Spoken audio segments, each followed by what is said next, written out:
So I got a letter from my apartment complex to Miss Rachel Peterson Connolly. I'm not gonna read the whole thing, but basically, if Ty and I choose to renew our lease in August, it's gonna cost us $4,008 a month.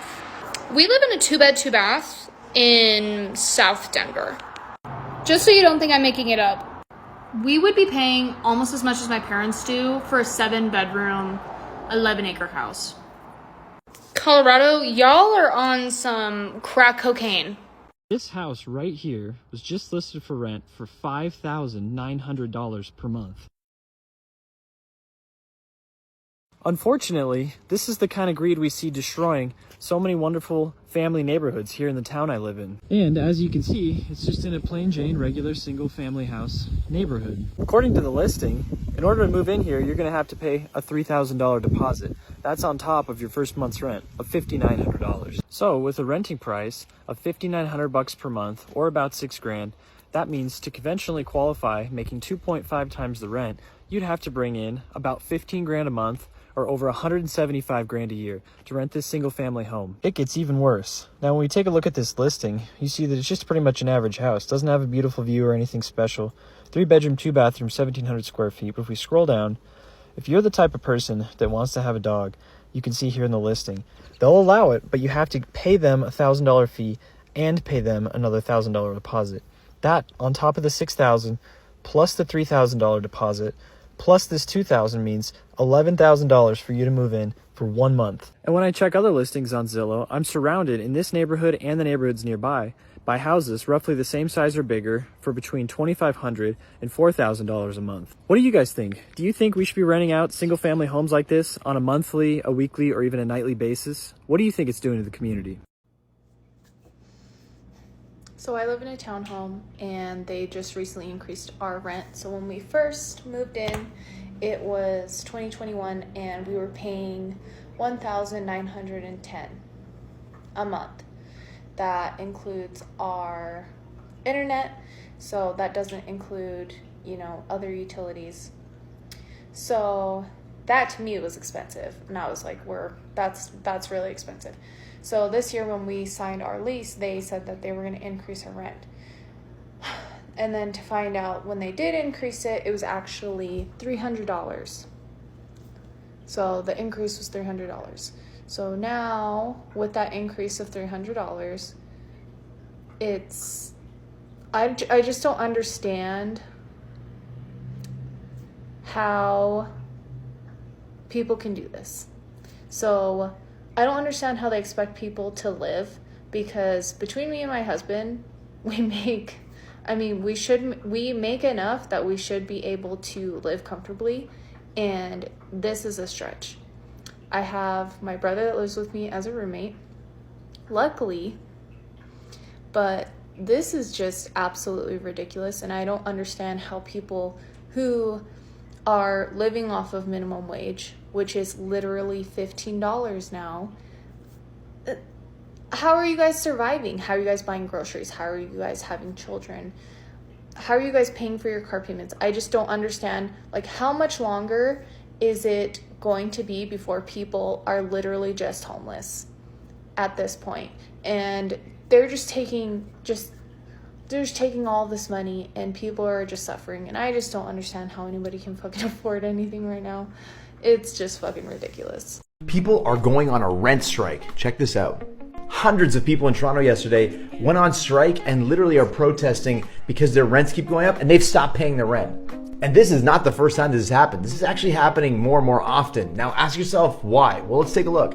In 2017, your average 1-bedroom rent, $1,200. Today, just $2,400. And people are literally seeing their rents double because landlords can apply for something called an above guideline rent increase. So especially for things like small landlords, they can increase your rent significantly because their taxes went up, their mortgage went up, or because they did a renovation. And now landlords are panicking because their mortgages have gone up so much, they have to try to cover these costs from someone. And as mortgages come up for renewal and their variable rates keep going up and up, they are freaking out. And the reality is really one person you can blame for all of this. That's this guy here.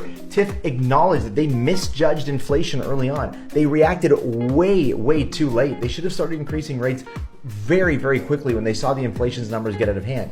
Getting so bad, you have websites like cancelrent.ca that are literally crowdsourcing people to come together as a movement to not pay their rent anymore. But don't worry, Tiff and all of his buddies at the Bank of Canada actually received $26.7 million in bonuses and raises in 2022 because if you do a terrible job in most jobs, you definitely get a massive raise. There is not a single state, city, or county where a worker can afford a 2-bedroom rental at minimum wage. These are the updated stats for 2023, and even if we raise the wage to $15 an hour, you still wouldn't be able to afford a 2-bedroom rental home. And I'm sick and tired of seeing comments saying that a minimum wage was never supposed to be a living wage. Like, you don't know what you're talking about, bro, because FDR literally created it for that very reason. And it's not just minimum wage workers. 6% of wage earners can't afford a 2-bedroom rental. Does that sound like a sustainable system to y'all?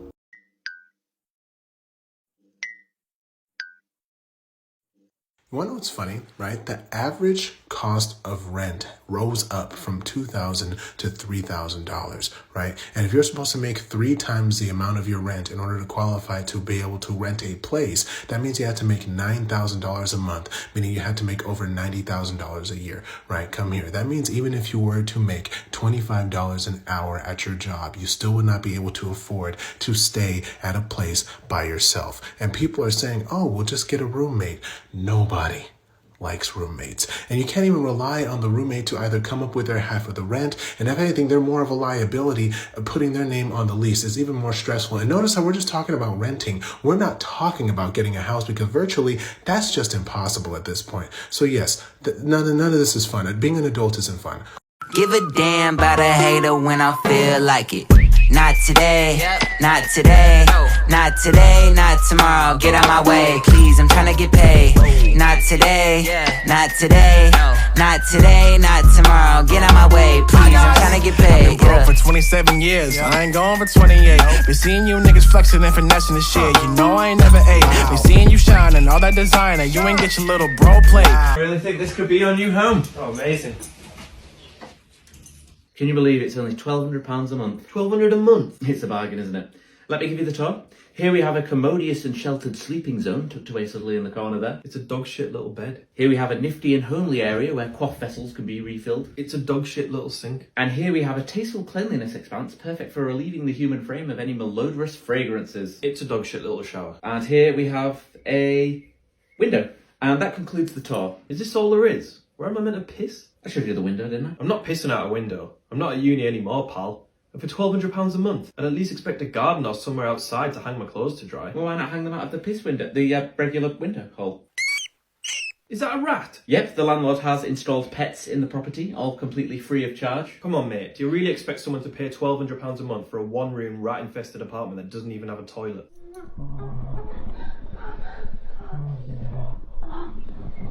Oh, sorry, that's the neighbours. I'll take it. It's been 2 months since we first started looking for a house, and it's been a bit rough. At the end of May, our landlords told us that they would be putting the house we rent up for sale.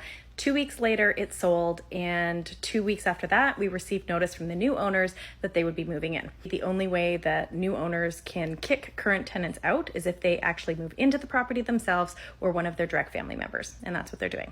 So we were given notice and have to be out of the house by August 31st. We are in a complete housing crisis right now, and I can attest to that because finding a new place to rent was one of the most stressful things I think I've gone through in a very long time. And it wasn't just finding the house. I mean, that's very difficult because right now there's 9 people looking for every 1 house available. But that wasn't the main problem. It honestly blew my mind how we were being treated in some cases. Now, don't get me wrong, there's some amazing landlords out there, and I'm hopeful that we found one because we did find a place. Some of the landlords were very challenging. For example, there was a house that we really liked. It came up on a Friday. I messaged them right away and they said we could see it the next day at 11. The thing is that I own a company. We have a big conference that happens every year and it was happening that day. I'm speaking in front of over 100 people, something I just couldn't put off. So I messaged them back right away and I said, I'm really sorry. I've got a prior engagement. Is there any possible way? I'll do it first thing in the morning. I'll do it late at night. I'll do it any other time during the week. And they responded with a one-liner. I already told you, you could see the house tomorrow at 11. Okay. The other thing that happened is the prices kept going up. So somebody would post for say 5,000 which is mind-blowing. But anyway, $5,000.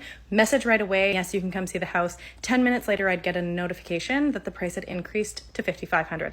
10 minutes later, the price had increased to $6,000. 10 minutes later, $6,200. This happened over and over. Some of them who wouldn't say anything about it, and then there was others who would say, oh yeah, sorry, there was so much interest that we decided we underpriced it and we've increased the price. And these aren't nice houses. I mean, some of them were, but like a lot of them weren't.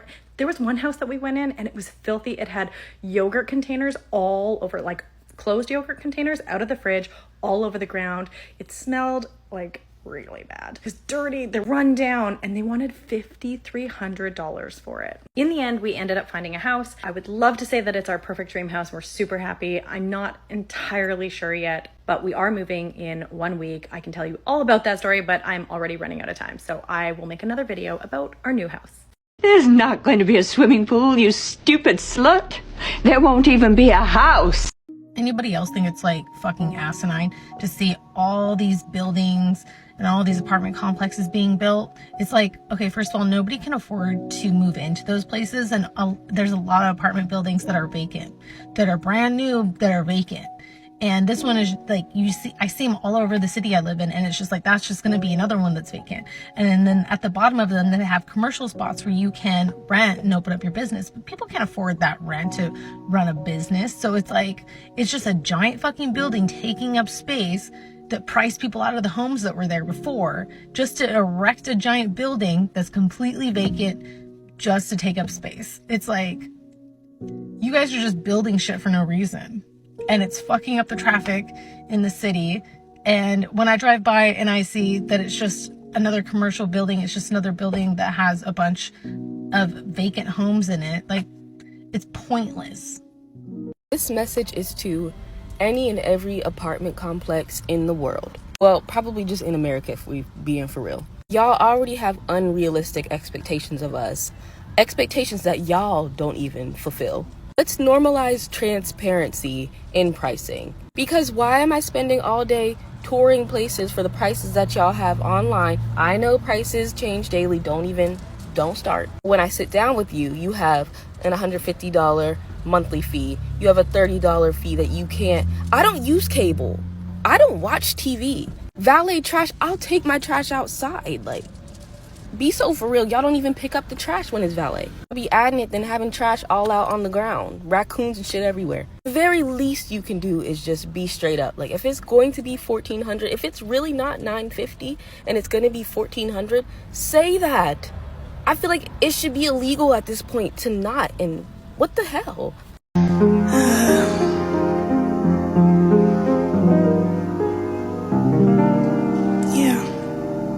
I live in what's called a luxury apartment, as you can see here. If you want to know what it's like in a luxury apartment, watch this video.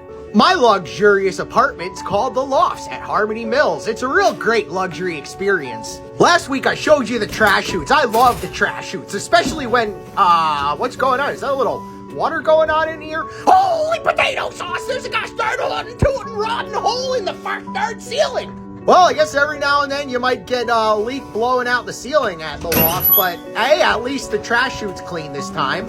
Another thing I love about the Lofts are the historic features of, wait, is that another spillage in the hallway? Okay, I guess they have those every now and then, and I guess every now and then maybe the door handles aren't working on the door. No worries, it's not a fire hazard. I'm not saying this or that, but I'll tell you, if I was having to work at this shithole, I might be driven a drink on the job. Oh, look at that! A nice can of 12-pack beer. If you're new to my channel, my landlord sent me a notice that I gotta leave by May. I'm not sure what's gonna happen, so follow to see what happens. I don't know who needs to hear this, but renters are not looking for luxury apartments. We are looking for apartments that are well priced, do not have bugs, and get fixed in a timely manner. I live in an apartment that likes to say that, and other than the fact that my rent has gone up 25% in the past 2 years, let me show you what else they've done. This is right outside my apartment, and it's literally been unfixed for over a month now after the pipes burst. We also have cracks like this in the floor. They're like, literally, this thing has grown. My finger could fit in it now. And we don't even have an elevator at this point because it's been broken for 2 weeks with absolutely no update given. But honestly, I don't even know what the solution is here because I can move to another place, similar type apartment, it's going to be hundreds of dollars more, and honestly, it's probably going to have the same issues as this. Know how everyone's freaking out that the rent is too damn high? Well, it could actually be because of one company's algorithm. A lot of people in the United States are living in apartments that are owned by property management companies, and those companies actually use pricing software to set their rental prices. And ProPublica, which is an incredible journalism organization, has discovered that there is one company that is using an algorithm that basically is setting the price for all of these large property management companies when it comes to charging for rent. And that company is called RealPage, and there are 4 Democratic senators that are now accusing the company of colluding with landlords in order to inflate rental prices. This is actually so serious that the Department of Justice is looking into this as well. Critics say that the algorithm allows competitors to all raise their prices, which inflates the cost of rent in the market. If you think your rent is abnormally high, it probably is.